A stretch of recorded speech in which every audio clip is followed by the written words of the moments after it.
Kidal, au Mali, lieu de repli des terroristes et autres trafiquants, soient libérés par l'armée malienne dans le dernier trimestre de l'année 2023, en même temps que l'armée française quittait le Niger.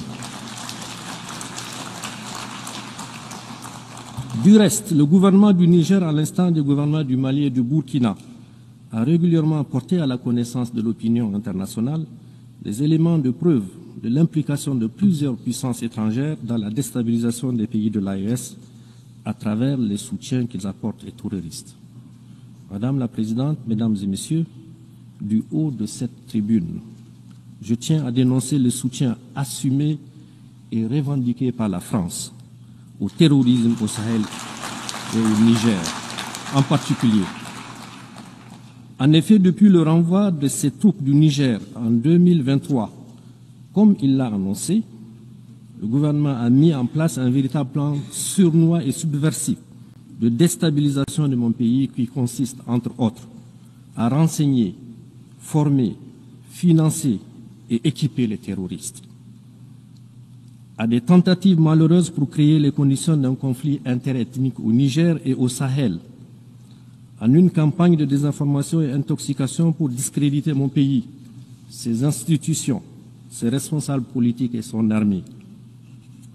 en entretenant et en alimentant une tension politique permanente entre mon pays et certains de ses voisins. À cela, il faut ajouter la guerre économique et financière sans précédent qui consiste notamment dans la volonté haineuse de la France de saboter tous nos projets de développement en démobilisant les investisseurs et en votant systématiquement contre mon pays au niveau de toutes les institutions financières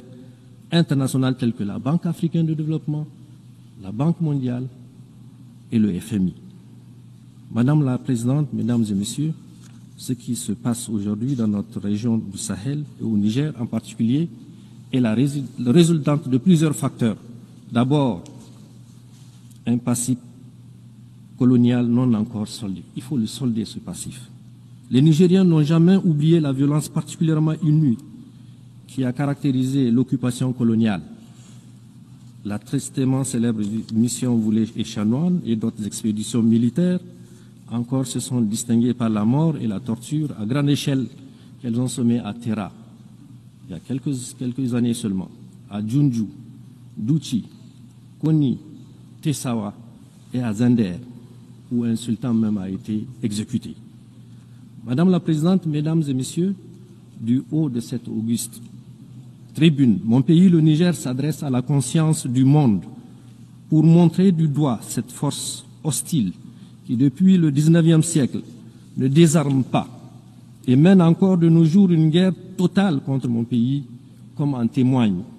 l'assassinat le 27 novembre 2021 à Terra des jeunes manifestants par l'armée française et la menace d'intervention militaire de la CEDEAO instrumentalisée par la France. Il faut appeler les choses par leur nom.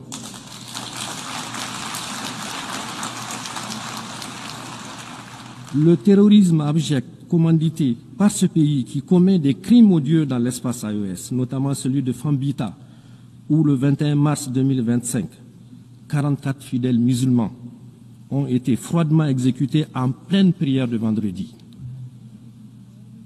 Cette tribune m'offre aussi l'occasion de rendre un hommage et d'avoir une pensée pieuse pour tous nos soldats tombés et les civils assassinés par les balles de nos ennemis. Ces crimes nous rappellent d'ailleurs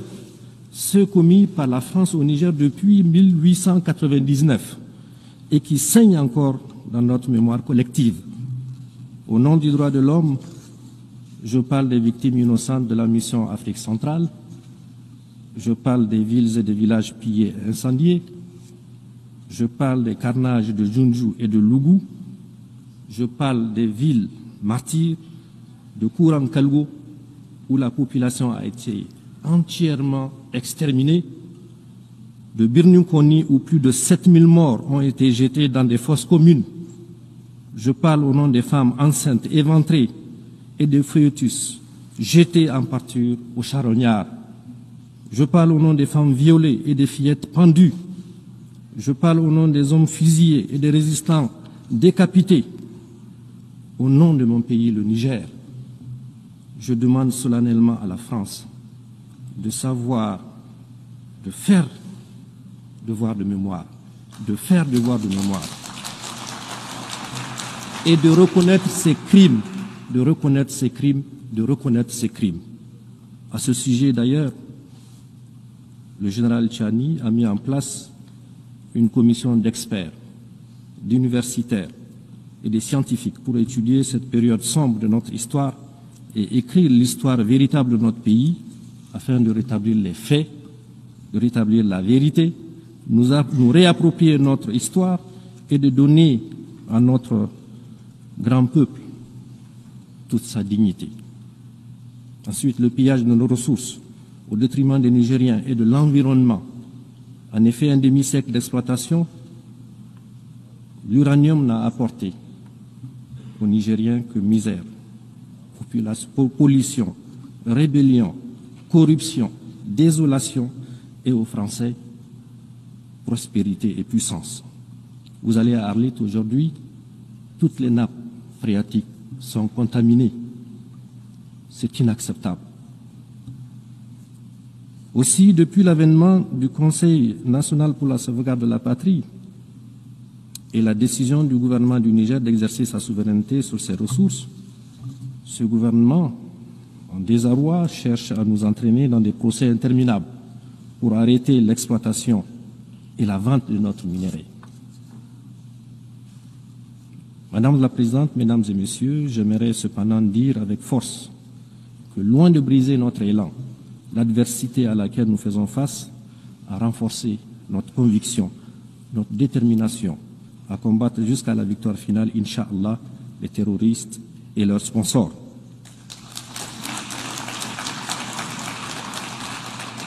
Nous pouvons d'ores et déjà nous réjouir de certains résultats structurants réalisés. Ce que le peuple nigérien a réussi depuis le 26 juillet 2023, avec la prise de pouvoir par le CNSP, c'est d'inscrire notre pays dans une nouvelle trajectoire qui, cette fois-ci, est porteuse d'espoir. Ce que nous avons réussi, c'est de renvoyer de notre pays, sans haine, ni violence, ni rancune, les forces qui entravaient notre souveraineté et empêchent nos forces